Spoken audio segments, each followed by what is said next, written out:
Okay, well, we'd like to welcome everybody out to this public information meeting. We have a few people coming in, but we're excited to see those in the audience, and we know that there are a few attending virtually. I'll just give a brief introduction and talk about tonight's program, and then we'll begin with the presentation. My name is Nathan Teal. I'm the village administrator here in Pleasant Prairie, and then to my left is Chief Dave Montana, and to his left are of the police. You can tell by his emblem, hopefully. And then to his left is Craig Repke, the Chief of Fire and Rescue. Like to thank all those who are participating tonight. This will be the first of two public information meetings that we'll be hosting for the public safety referendum that will be on the ballot this spring. Tonight we will basically present kind of the same information that we've provided to the village board on multiple occasions and also to the public. And then afterwards we'll allow for a Q&A, question and answer, or public comment, and both to those in person and then also attending virtually. So before we go too much further into the presentation, we do have some virtual instructions, and so I'll ask Jane to play those. Welcome to the Village of Pleasant Prairie's virtual Zoom meeting instructions. Those that registered for the virtual meeting will have a control panel with audio and hand buttons. The icon on the far left is a microphone button that indicates if an attendee is muted or unmuted. Attendees are muted by default, and the meeting host may unmute a line for public comment. Attendees can indicate they would like to speak by raising the virtual hand, which is centrally located at the bottom of the screen. Attendees may speak through computer audio or phone call. Computer audio will utilize the computer speakers and microphone. A phone call-in option may also be used by clicking on the audio setting up arrow to switch to phone audio. A pop-up will appear listing a phone number, meeting ID, participant ID, and passcode. Call the number and enter the numbers when advised. To speak during the meeting, phone call is the preferred method. Computer audio may be distorted depending on internet connection or the quality of the attendee's computer microphone. These are the basics of Pleasant Prairie's virtual Zoom meetings. Thank you for joining us today and enjoy the meeting. Perfect. And then without further ado, I'm going to turn the time over to Chief Craig Repke, who will begin the presentation, and then Chief Montana will follow up with information. So Craig? Nathan, thank you. Good evening, everyone. So over the past several years, the village board and village staff have looking to evaluate, the public safety needs. In 2018, I created an internal assessment for department staffing and the need for additional staffing. The result of this prompted the village to hire McGrath Consulting in 2019 to conduct a third-party review of the fire and rescue department.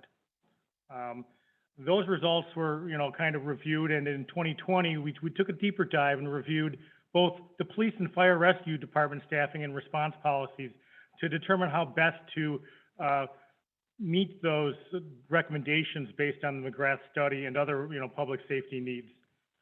In the spring of 2021, the village board hired Mueller Communications, a Milwaukee-based public affairs and communication firm that have experience in working with municipalities, public education, and community engagement. This firm helped the village staff communicate the current challenge and develop potential solutions, which were represented to the board back in August as the public safety assessment. And then we also conducted a community survey, which we'll talk about later. And at the end of last year and tonight, we'll be reviewing this public safety assessment, the survey results, and then discuss the referendum and potential tax impact. So the current public safety funding really is insufficient to meet the demands of the growing service and the needs of the community. The village has identified the need to add additional public safety personnel to both the police department and the fire and rescue. The fact is the growing demand for the public safety services are not enough funding, does not have enough funding for each department to meet those needs. So to better understand the resources necessary and the options we make to make these resources available, we've developed this options assessment. The full report is also available on the village website, and this is the presentation that we'll walk through and highlight from both that report and also the survey. So just a kind of a recap of, what does the Fire and Rescue Department do? We provide, fire suppression services and, EMS services, paramedic level services to the community, as well as what we refer to as specialized rescue services to the 22,800 and some residents, and in addition to over 494 businesses within the village. Primarily, emergency response is the primary duty for the Fire and Rescue Department, but there's several non-emergency type of activities such as, fire inspections, training, maintenance, and, so we also, from a public education perspective, we also provide that as well. So it's also important to note that over the past couple of decades, the service call demand has forced us to a need to migrate from paid-on-call volunteer services to full-time service. The demographics of what what done in the past as far as staffing have just changed, and so it's not we don't have the ability to do some of those staffing efforts as we did years ago. So to that end, the graph here talks about how our staffing levels have been fairly stagnant over the last decade, and between the 2012-2020 time frame. So currently we have 27 full-time fire medics. We refer to our firefighter paramedics as fire medics, and we have one chief, myself, and 2 assistant chiefs, and then 1 administrative staff.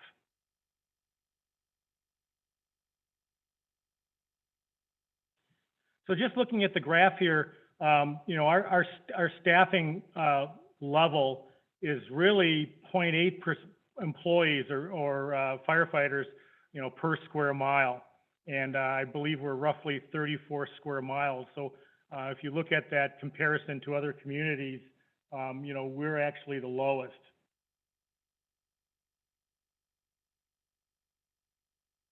So just a recap on our fire stations and our locations. We have our fire station 2, which is currently the headquarters.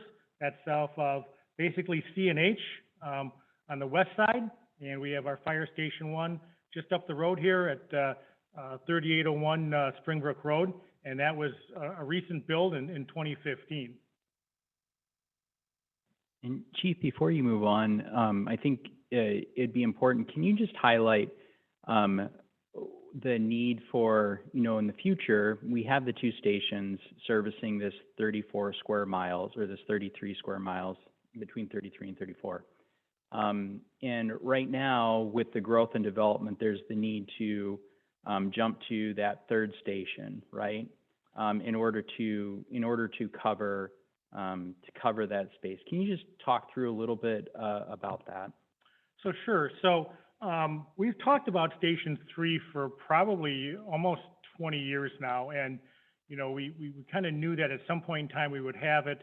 When we did the McGrath study, it kind of reinforced the fact that we needed a 3rd station, and geographically, to spread out those resources, really from a response time perspective, so that we can get to someone that's either having a heart attack, a stroke, within that golden 4 minutes. Additionally, also from a fire suppression perspective, getting to that incident early and being able to mitigate that reduces the damage. What that also does is that right now, Station 1 and 2 being far east and far west, with the Station 3, putting that Station 3 into the system, if you will, allows us to being able to segregate, and where we need multiple units, we can potentially leave a station intact for that second call or third call that we know is coming statistically. Perfect, thank you. And if I can just chime in one other thing with the slide before, it's important, the reason why we show the square mileage ratio is to identify that it's not just the amount of population that we're trying to serve, it's also trying to make sure that we provide sufficient or adequate coverage for the area that we cover, primarily because of that response time that Chief Repke alluded to.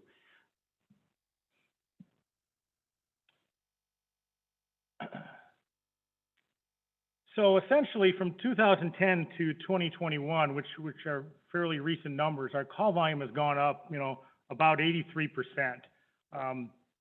In 2010, we did just over 1,800 calls for service, and we averaged about 4 minutes, a little over 4 minutes. In 21, we broke the 3,000 barrier, 3,083 calls, so just under 3,100 calls, and the response time jumped up to 6 minutes, and just a little bit of, additional, about 40% of our calls overlap. And the challenge with, the increase in time is that we're chasing across town with resources.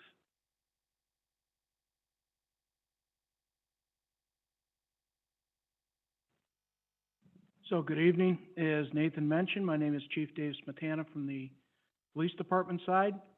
On behalf of the Police Department, which I proudly lead, the men and women of the Police Department, and I know the village staff that joins us here tonight, we greatly appreciate the opportunity to share the details of our needs with the village so you can make an informed decision when it comes to making that critical vote.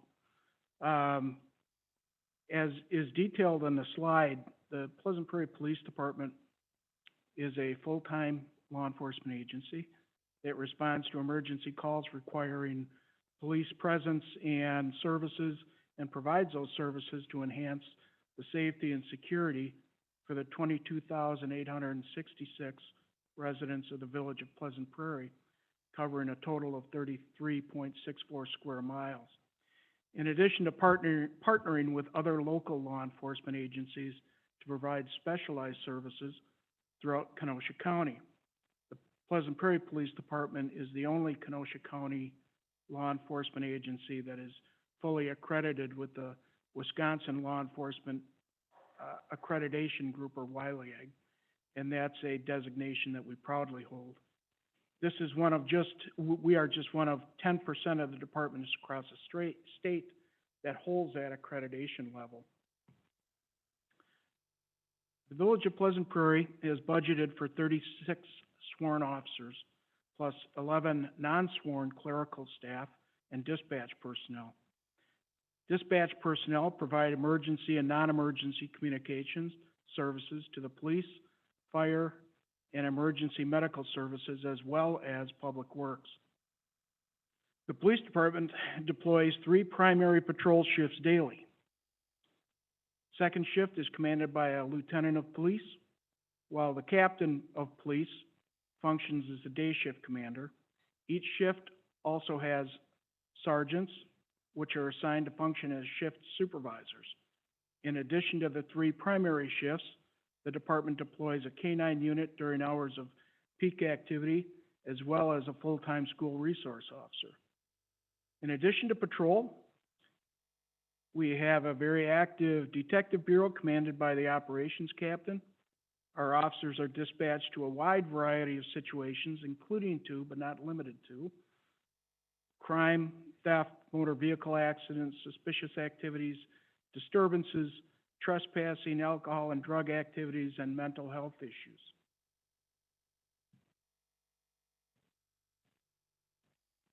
Chief, before you go to this next slide, can I just ask, not to interrupt you, but just ask a question? You kind of labeled out the types of calls and the call volume, or the calls that you're responding to.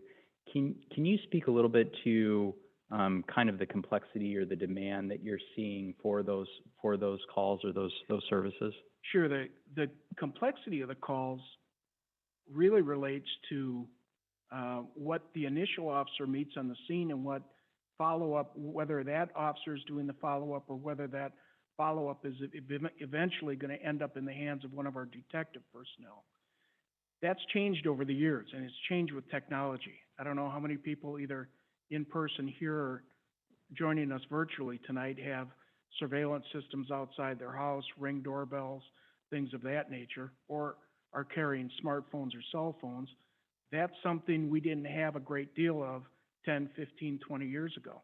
So that adds to the complexity of any investigation, whether it's a theft from a home, a burglary, where the officers are now checking house to house, checking for that technology, checking for that surveillance, and then it takes time to be able to gather that information. So you're not just gathering a statement from a witness who saw something.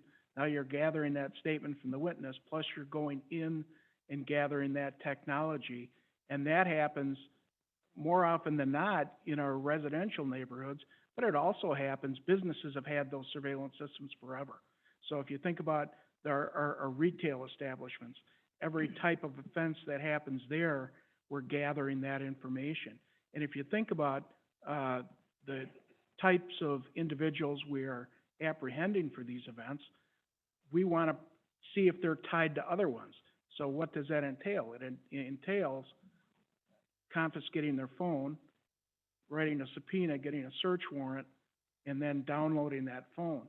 You know, in the past couple of years, we've activated a special unit just to deal with these types of devices that have to be specifically and professionally handled to gather the information from them. All that adds time and a complexity to those investigations. So if I'm understanding correctly, in not putting words in your mouth, but the idea is that even the same amount of workload, the processes that are required for those calls has increased, and also even maybe perhaps the regulatory requirements are, and the demands, especially in today's age, where as far as the police and scrutiny, there's an increased requirement of time in order to do the same work. Sure. And on those serious calls, it's what used to be an officer on the scene going house to house, gathering only verbal statements from people. Now you're gathering those verbal statements, as I said, and you're dealing with the technology that may lead to the apprehension of an individual responsible. That's not an unusual event in the village. As a matter of fact, it's pretty much daily. Sure. Thank you. Due to staffing levels, there are a growing frequency of shifts that have 3 officers on them. Now, this is a topic I've talked about at HOA meetings and public meetings before, so it's not a secret. The staffing level means that the Pleasant Prairie Police Department has about, if we're covering 33 square miles with the amount of personnel we have, as you can see by the slide, we're on the lower end of that scale, being able to cover those 33 square miles. So if you've got a better point to that is this. If you have a call that requires 2 officers on a 3rd shift, that takes 2 of the officers, there's only 1 officer left. If you have a call that takes 3 officers, there's no officers left to cover 33 square miles, to cover the neighborhoods, to cover the businesses, to cover the retail, to cover the roads that people travel on. And that's got a potential safety effect on it that we would like to answer with the growth of the police department.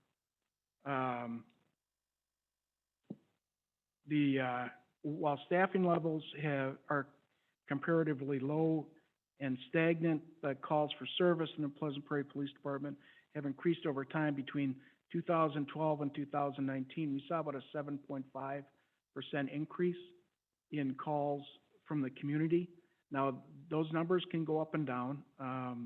The growth in calls for service from community members does not account for the more than 8,600 additional calls that Pleasant Prairie police officers initiate. And those self-initiated calls include proactive traffic stops, proactive traffic enforcement, proactive patrolling of neighborhoods, proactive patrolling of business districts, making sure that we are out and finding out what's going on in those neighborhoods. The additional calls for service are ensuring the safety of the community, especially in instances where a resident or bystander may not notice something is wrong, like a garage door left open at night, and include incidents like traffic stops that do not require a call from the community member, but require the vigilance of an officer. Both the ratio of officers per square mile and call volume are important factors to consider when determining staffing needs. However, the amount of time officers spend responding to calls and the time required to fulfill the department's other responsibilities must also be taken into account. And that's where that advancement in technology and the other evidence that is there to gather at these scenes comes into play.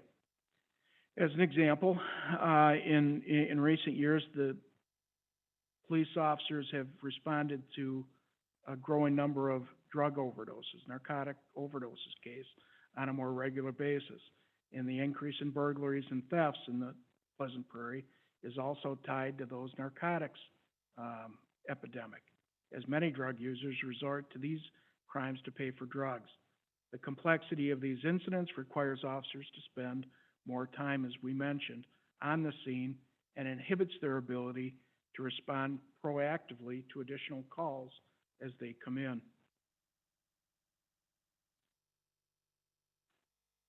In 2010, the Village of Pleasant Prairie population was 19,719 residents.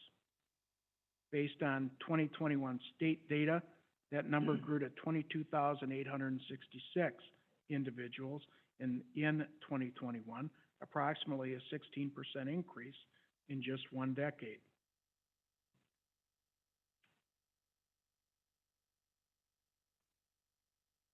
So it's from this next slide. So to meet the growing public safety needs for the village, from the fire and rescue side, the need is really to hire 12 additional fire medics and add a third station.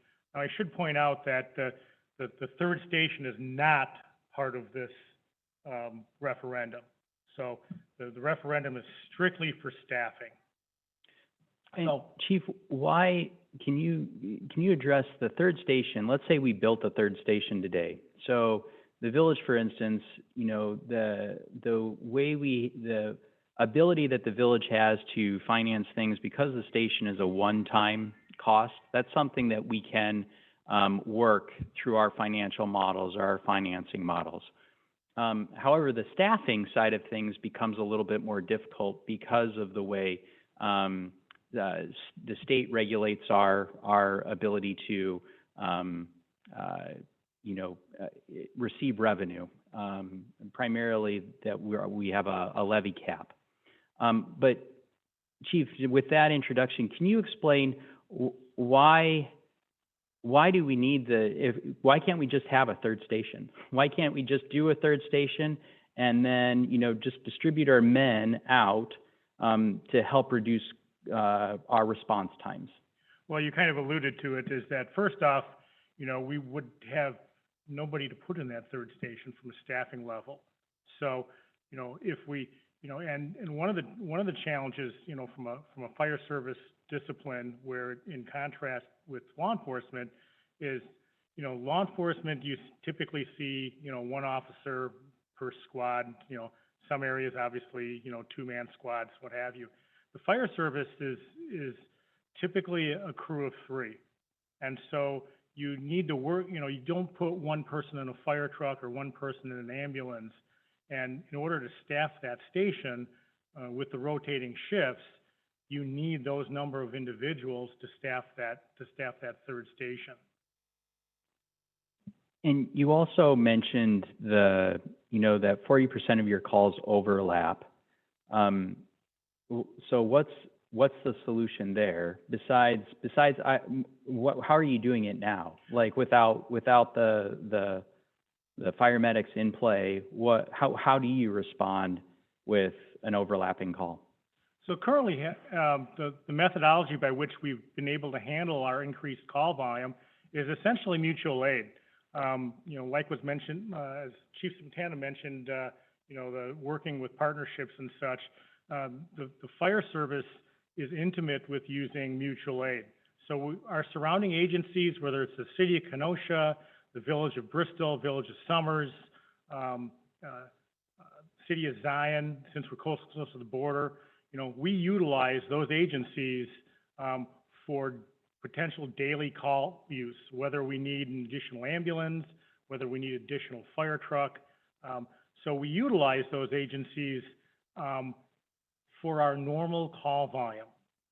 We have mutual aid in place for larger incidents. It's referred to as MABUS, or the Mutual Aid Box Alarm System, which is utilized for large events, large-scale fires, which we understand that we're not going to staff for a large-scale fire. And so mutually and collaboratively, we work through agreements with other agencies to provide those services and those resources for those large-scale events. But mutual aid was never intended to be utilized for that daily occurrence of calls. Right. So you can imagine that if I'm a Pleasant Prairie resident and your men or your officers, I shouldn't say, we have some female officers as well, but your officers are out responding to, they're completely occupied and there's an emergency and I call, you would necessarily, by necessity, have to reach out for mutual aid. Kenosha might respond, or Bristol or Summers might respond. And as a Pleasant Prairie resident, there's kind of an expectation that for that day-to-day call, you're going to get a Pleasant Prairie asset. Right. And the challenge is that, it's not just our call volume that's going up within our jurisdiction. The call volumes you see in, Bristol, Salem, Summers, Winthrop Harbor, Zion, those calls are going up as well. So it's not uncommon for us, for instance, to ask for a Winthrop Harbor ambulance and they come back and say, we don't have any available. So now we have to move to the next closest agency and make a call out for that. And, one of the things just a quick shout out to, the Pleasant Prairie Dispatch Group. We give them great latitude and train with them to allow them to make those decisions, and they've really performed phenomenally. And, so they're a significant asset to the overall program. But yes, I mean, the mutual aid was never intended to be used as it's being used today. Perfect. Thanks for letting me ask those additional questions. So as the population continues to grow and the development continues to increase, the demand for those village public safety service has increased. As I mentioned previously, our call incident volume from the fire side has increased 83% from 2010 to 2021. The fundamental challenge that we face is to maintain, the high quality service and the successful public safety programs. Chief? Yeah, to add on to that and to kind of bolster what I've talked about before, the increase in calls from the community between 2012 and 2019 added to the complexity of those calls, really requires us to add to our personnel as well. The village has done a very good job in maintaining that throughout the years. We put our best effort forward. But department leaders, village staff, and external experts, including the McGrath Consulting Group on the fire side, have assessed the needs for the Pleasant Prairie public safety and concluded that the following measures are necessary in order to bring public safety capabilities to the appropriate levels compared to the demand, size, makeup, and population of the community. And those solutions are hiring 12 additional fire medics, adding a fire station, adding a third fire station, hiring 4 additional police officers. The bolstering of the public safety departments in this way would require an additional $1.6 million in the village's safety budget to fund each additional staff member. Perfect. That basically outlines the options assessment on the side of what is the need, right? So we've identified the need that the village has, and with that, we try to then identify, okay, what's the solution? And so the options that were made available were 4. The first was we could do nothing. We could just maintain status quo. Clearly, maintaining status quo would likely compound the current stressors on the Pleasant Prairie's public safety services in the years to come as population and development trends continue. Maintaining the status quo would also likely increase response times. The second option was to apply budget cuts or service reductions to other departments in order to shift resources to public safety. The only real areas to cut services to free up tax revenue was in streets and parks. Other departments are primarily funded by charges for services. So to make cuts in those departments would only cut revenues in those charges for services and wouldn't necessarily free up tax revenue. The third option, which the next slide will go into more detail, was to identify additional revenue sources, which could be broken up into 3 categories, and we'll cover in the next slide. The fourth option was to partner with surrounding communities. This option is somewhat limited. Historically, I think the village had explored options of trying to consolidate public services with other community partners.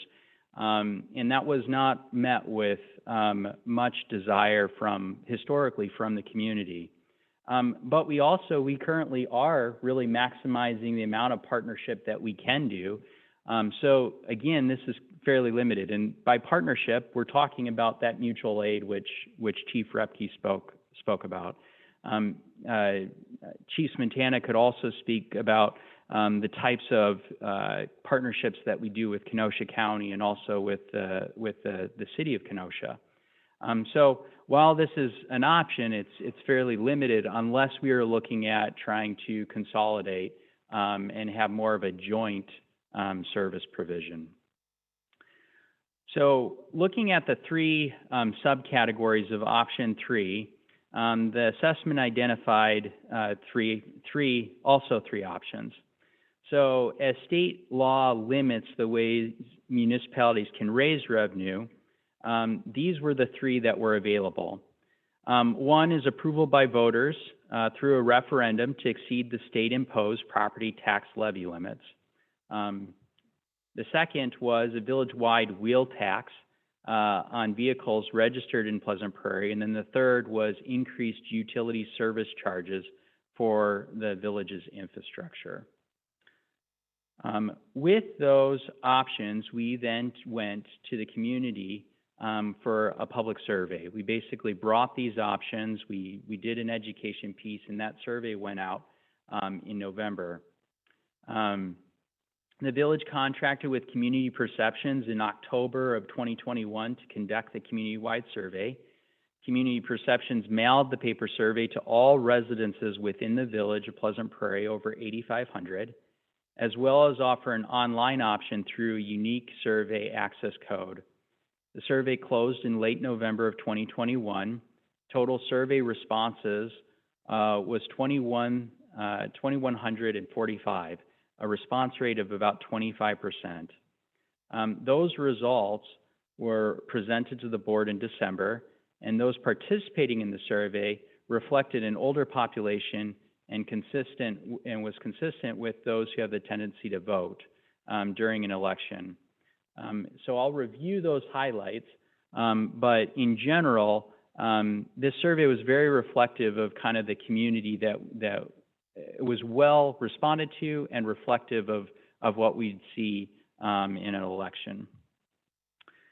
In response to the first option, or the maintaining status quo or doing nothing, community perceptions felt a fair way to assess this option was to gauge how important it was to maintain public safety service levels.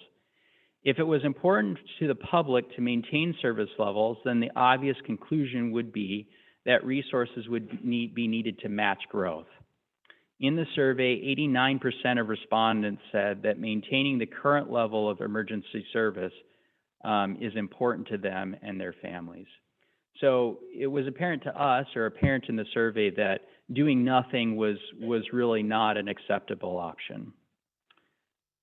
With regard to budget cuts and service level reductions, 62% were opposed, which also led to the conclusion that the village explore additional funding sources to maintain the current level of fire and rescue police services rather than reducing services to balance the budget. The survey also revealed that while respondents were not in favor with utility surcharge or the wheel tax, a majority of respondents did support a referendum to increase local property taxes to fund public safety. This opinion was shared equally among all age groups in the categories. So if you saw the demographics that I showed you before, the response rate was very similar across all of those different age groups. So consistent with the public safety assessment and the survey results, we brought before the board Resolution 22-02, which authorized a referendum to be placed on the April ballot back in January, which would increase the levy by $1.6 million to fund the 12 additional fire medics and 4 additional police officers. Again, as Chief Repke noted, that the fire station is not a part of the referendum, and it's partly because it's a different, it's a one-time cost, right, versus annual recurring cost, which personnel would be a recurring cost. So with that, this is the question that is on the referendum. It's long and it's a little bit confusing, but I'm going to read it out loud. Under state law, the increase in the levy of the Village of Pleasant Prairie for the tax to be imposed for the next fiscal year, 2023, is limited to 2.57%, which results in a levy of $14,619,727.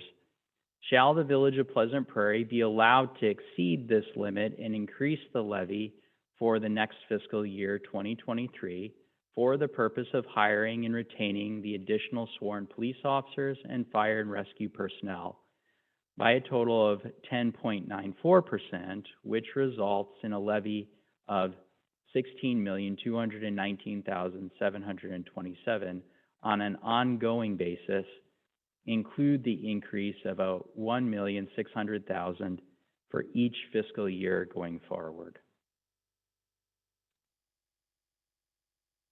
So what that means is a majority yes vote, in simple terms, would allow the village to increase the annual tax levy by $1.6 million to cover the costs for hiring and retaining 4 additional police officers and 12 additional fire and rescue staff beginning in 2023. And if you do the math, basically one personnel represents about $100,000 after you consider their salary, benefits, and equipment and things of that nature, or their uniforms and so forth. It's about $100,000. So what does that mean via the tax impact? This would have an impact on taxes collected in 2023, would be an increase of 42 cents to the mill rate, or $42 per 100,000 of assessed value. The chart shows the village's mill rate and historical trends in context of all taxing jurisdictions. So the blue includes the school district, the county, and so forth.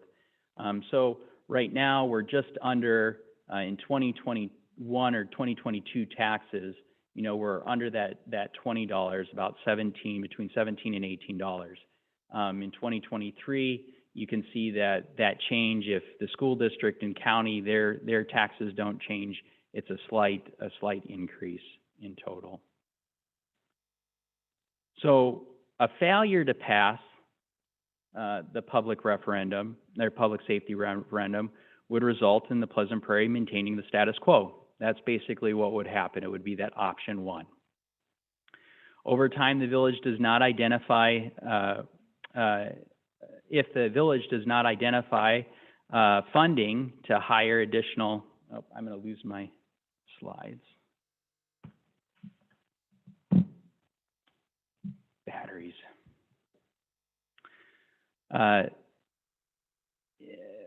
If the village does not identify funding to hire additional fire and police personnel, the existing challenges will create more strain on departments.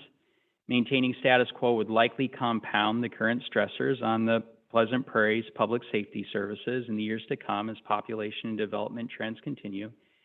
And maintaining the status quo would also likely increase response times. If the village does not identify new funding sources, it must keep staffing levels the same as they are today, there will be an impact on the quality of public safety services provided, including, again, the response times. So oftentimes the question comes up, why doesn't the business community share more of the burden? And so we try to identify that or demonstrate that in this slide. So the chart displayed is created with data compiled by a third party group called the Tax Policy Forum. The chart compares the property tax per capita of Pleasant Prairie to other municipal peers. This includes both municipalities in our region as well as Wisconsin communities that share a similar population. So you'd see communities like Mount Pleasant, Kenosha, Caledonia, and Oak Creek, Summers there in our region. And then also communities that share a similar population or size might be Middleton, Neenah, and Stevens Point. Among our peers, we rank the lowest in property tax per capita. When we split up that per capita cost by the burden share between residential and commercial, we learn that Pleasant Prairie actually has the lowest property tax per capita of residential burden among its peers. You can see that by the golden bar. That's Pleasant Prairie. So what the village has done very successfully is that it's distributed the tax burden across commercial and residential taxpayers by us recruiting or bringing in businesses in the industrial park. That's basically has shifted that burden and has absorbed a lot of that burden so that the residents aren't paying a significant amount of tax in comparison. If you look at communities like Caledonia or even Kenosha, you can see that the percentage of blue or the residential burden is much larger, and so the residents are paying a larger portion of the taxes. So the village benefits from the largest split of a 50-50 basically between commercial and residential. Tax Policy Forum also provides per capita spending on specific governmental services. So I thought it's important to just note where we stand when it comes to fire and rescue and also police. And so this slide demonstrates what we spend per capita on fire and rescue. It's just another way of looking at things. We spent about $183 per capita. Based on the additional $1.2 million in personnel, this would rise by approximately $60. Okay. And we still, I don't think we'd still wouldn't be necessarily the highest, but we would be, right now we're in the middle of the pack. When it comes to police, currently we spend about $210 per capita on police.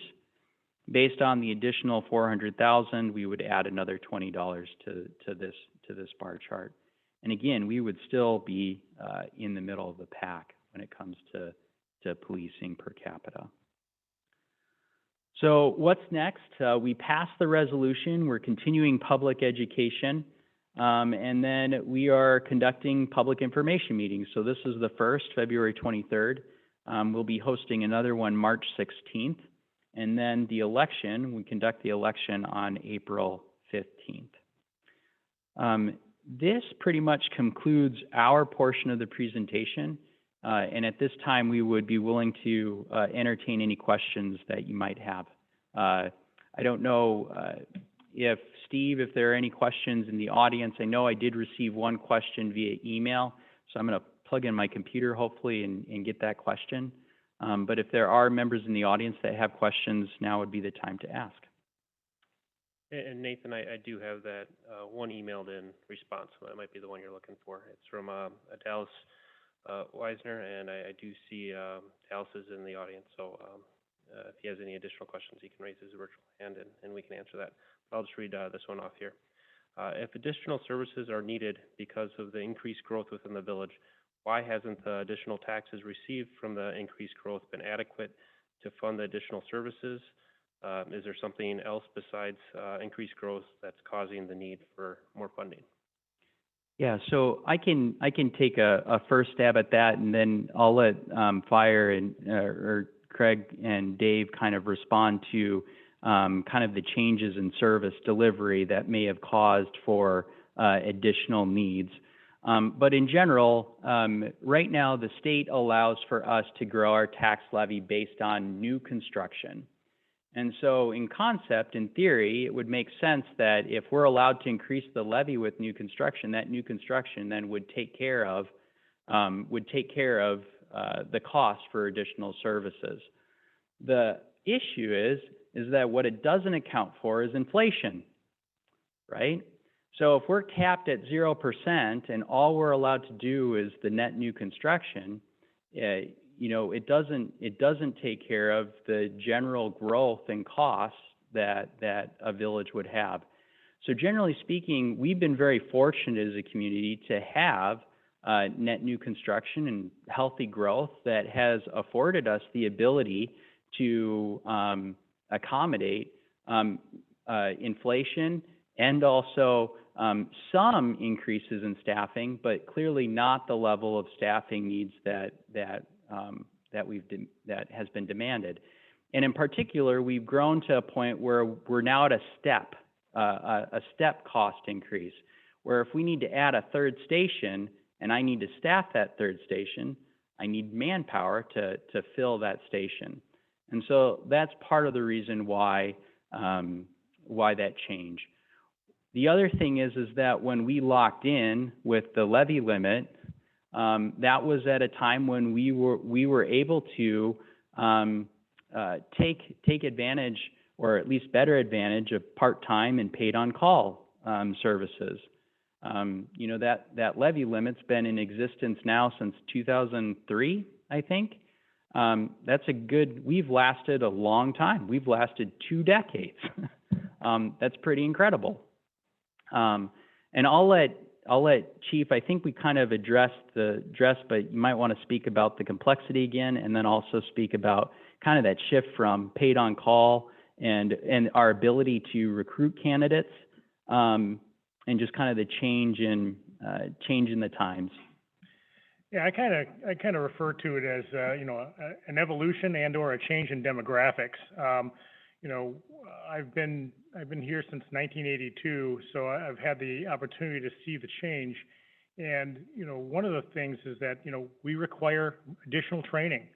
I just can't put someone on a fire truck and say you're now certified. Because there's liabilities involved if something happens. So the training requirements have increased. The time commitments have increased, and historically, when we've had paid on call or even part-time folks, it was more of a casual type of encounter. So they were able to work when they wanted to work. And because of our call volume levels at that point in time, it kind of worked. And so for as many as have noted, for many years, that that theme worked well. And so we utilized it. We utilized, internships and in-house folks that wanting to, were going to Gateway.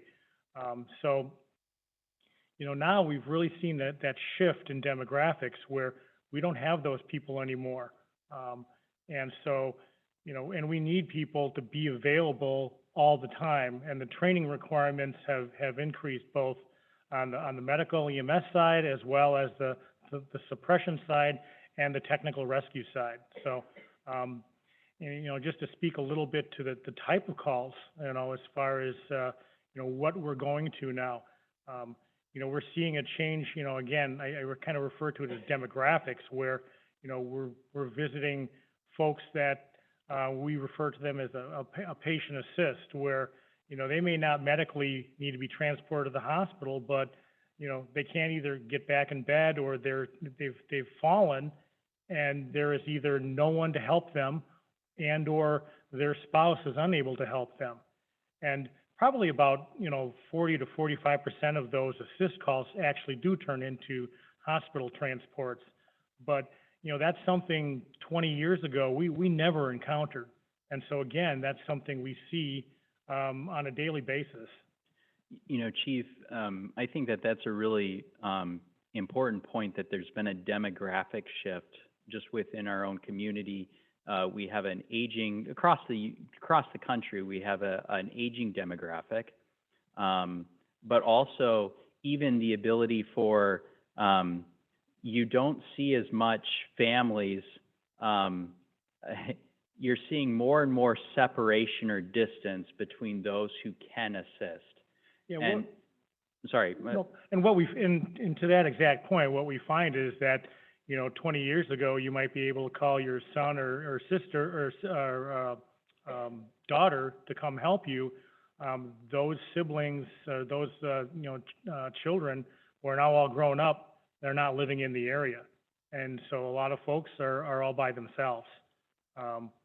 So that really has changed. And again, 20 years ago, we never saw anything like that. Yeah, I'd just add to that the vast majority of the calls that we're responding to would be best served by having two officers responding to them. There are points where we are just unable to do that. And that puts the officers at risk, that puts the citizenry at risk. And that's a point we just have to address, and I think we're addressing it with this referendum. As well as I mentioned, that things have just gotten more complex. Society's gotten more complex. The types of calls for service that we are responding to have changed over the last decade.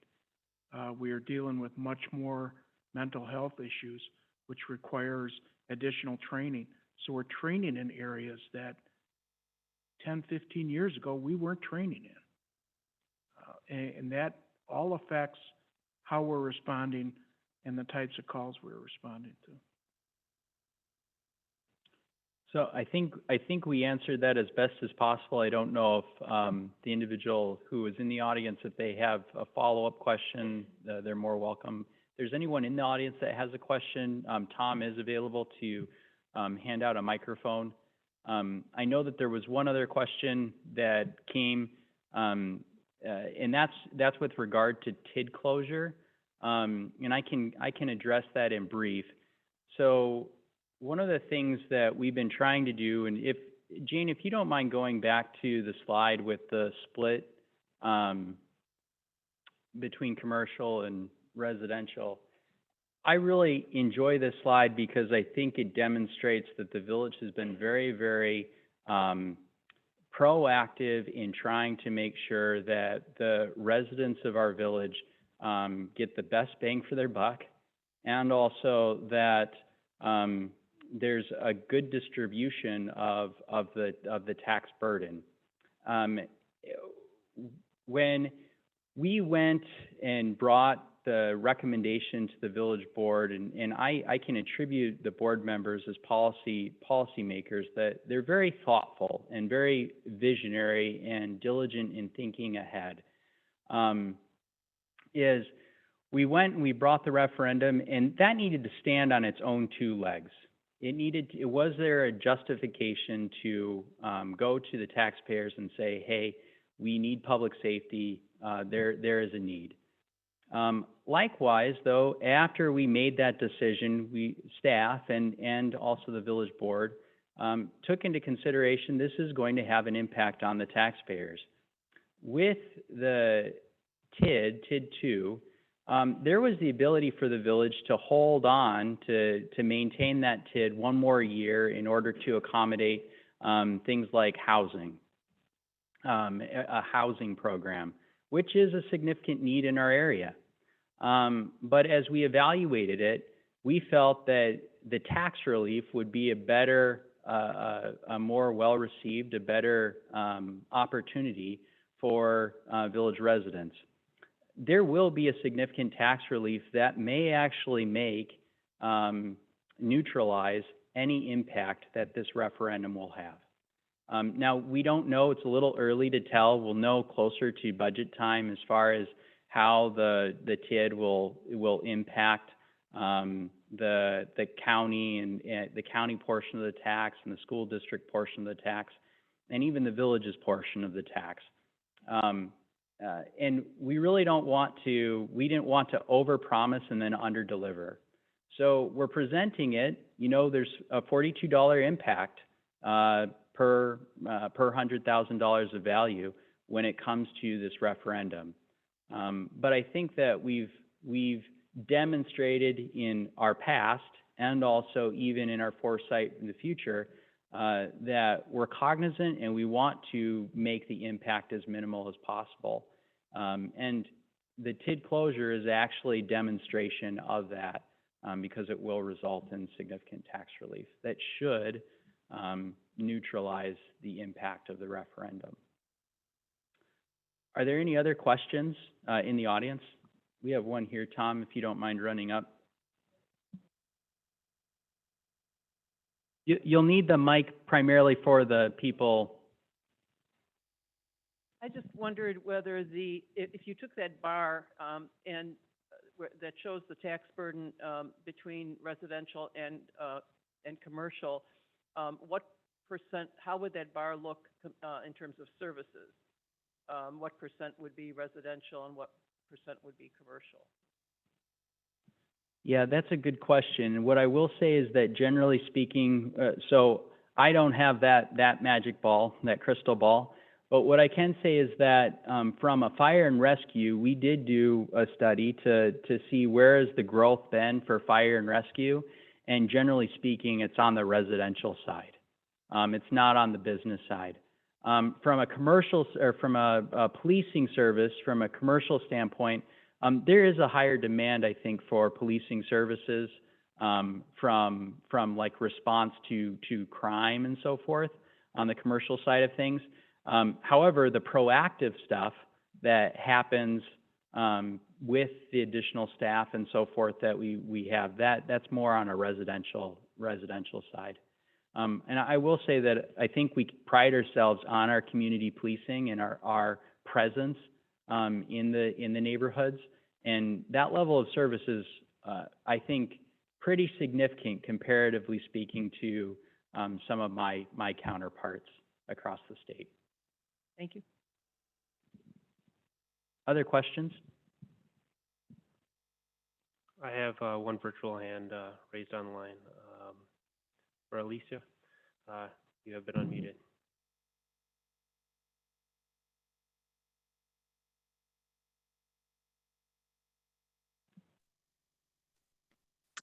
Can you hear me okay? Yes, we can. Oh, great. Hi, my name's Alyssa. Hi, Nathan. Thank you for that presentation, and thanks everyone for your time. I was just curious if you could go through the numbers one more time. I just want to make sure I heard them correctly, but I believe I heard $45 for potentially upwards of, I think, every 100,000 of your home value, and then perhaps maybe additional $20. And I wasn't sure if that was referring to police. If you could just spell that out one more time, that would be really helpful. And I think, by the way, those numbers are reasonable. Thank you. Thanks. It's nice to hear your voice, Alyssa. It's good to hear you. And good question. So we changed the slide. Basically, this is the kind of that base cost. So if you look at the slide, the blue bar represents the other jurisdictions, currently the makeup of those. I don't have their specific numbers, but it's just under $15 if you were to add Kenosha County, the Tech, and KUSD. Their cost per thousand, or their mill rate, is just under $15. Our mill rate with the referendum would leave us at the $5.11. It's a 42 cents increase, or $42 per 100,000. So if your house is $100,000, you'd pay $42 more per year. If your house is $200,000, obviously you'd be paying twice that, and so on. You can kind of do the math in your mind. $42, you know, if we wanted to do math even further, break it down, it's $3.50, I think, per month. You know, it's less than a cup of coffee. So you could could have a cup of coffee with an officer and a donut. I'm just joking. That's a bad joke. I'm surprised Chief didn't pull out his taser on me. So, oh yeah, not at Starbucks, huh? Did that answer your question, Alyssa? Did that Yes, help? it did. Thank you very much. And so, yeah, if you look at the slide too, it's basically, it's just, we've remained under $20 for your total tax bill, has remained under $20 for the past. In 2018, you were just at $20, so you won't be paying more than you paid in 2018, barring the KUSD and county doesn't do something egregious or something. So, and this also doesn't take into account, like I mentioned, the tax relief that will most likely be experienced with the TID 2 closure. I shouldn't say most likely, will be experienced with the TID 2 closure. Any other questions? We put you to sleep? Well, without any further ado, I just want to thank everyone for coming out. We do appreciate you understanding and becoming informed. We, you know, as staff, we can't tell you how to vote. We can tell you what the vote means, but we would appreciate your thoughtful consideration at tax time. If you have questions, you know where to find us. Our doors are pretty open. Oh, we do have some more questions. Yes, we have Terry with a hand raised, so I will. Terry, you have been unmuted. Hi, can you hear me? Yes, we can. So this is Terry Bitts. So the question I had was in regards to the hiring of additional fire medics, as you called them. If you hire 12 additional fire medics, do you have vehicles to place them in?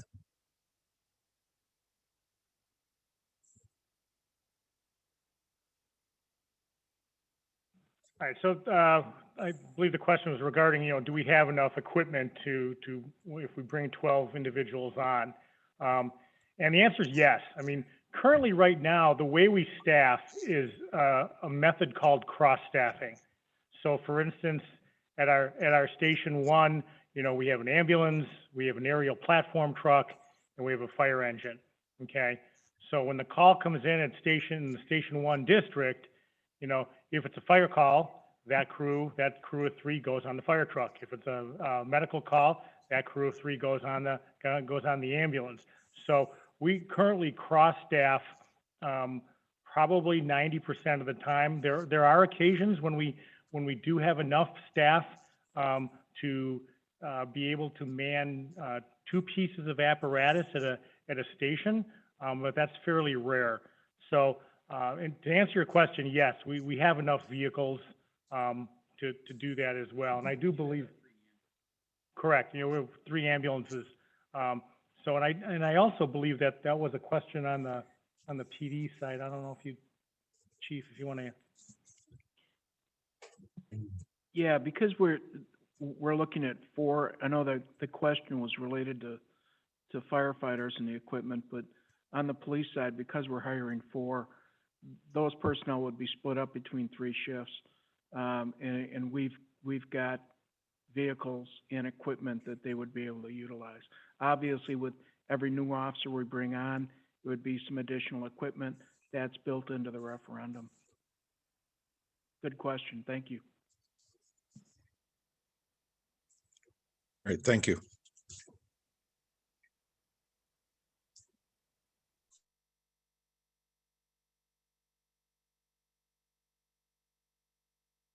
You said there was one more?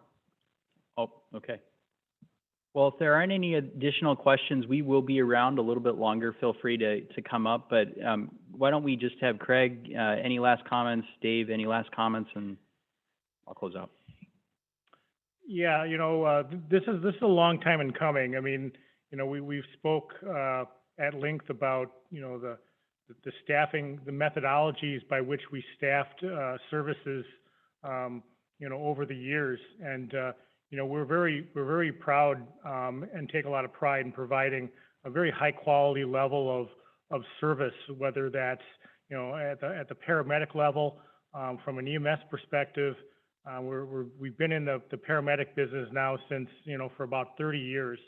And, we're have the ability to do skills and have the latitude to deliver medications that, I, for one, never would have thought we would be able to do.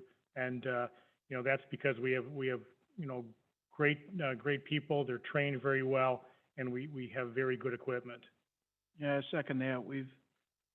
Because of the areas that we've gotten into and partnered up with other local law enforcement agencies, we've been able to highly train our personnel as well and to lift the burden of actually having those specialized teams within our jurisdiction, and as opposed to what we do now is share that expertise. When I came here 9 years ago, thankfully, then village administrator Mike Polikoff hired me. I was greatly impressed with the diligence and the seriousness of how this village handled their financial matters and how they looked at spending every single dollar efficiently. And that's something that has been instilled in us. I know it's been instilled in Craig. It's something we talk about in our agency almost daily. And I know that a couple of years ago, after the wake of the civil unrest in 2020, we started doing neighborhood walks on weekends. And I know from talking, maybe some of you met us on those walks, where there was myself and Nathan, or myself and Chief Repke, that public safety is a high priority. So we're happy that you came out tonight, and we're thrilled to be able to have hopefully delivered you some information that you can make that really educated vote when it comes to April 5th. So thank you. Thank you, everyone. We appreciate your support. Just as village staff in general, we feel that the community has our back, and we're grateful for that. I also want to thank our predecessors and also our current board, or my predecessors and current board, because really I can also too attest that this village has taken pride in trying to make sure that we deliver quality services at the lowest cost possible.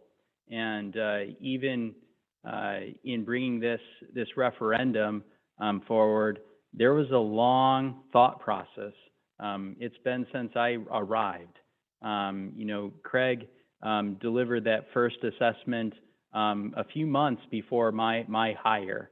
And even then, we spent significant time reviewing how services were provided, how would we pay them, what would we communicate to the public, and make sure that we had a solid foundation to address. And so I think that we've done that. Again, if there are any questions, our doors are always open, and we're willing to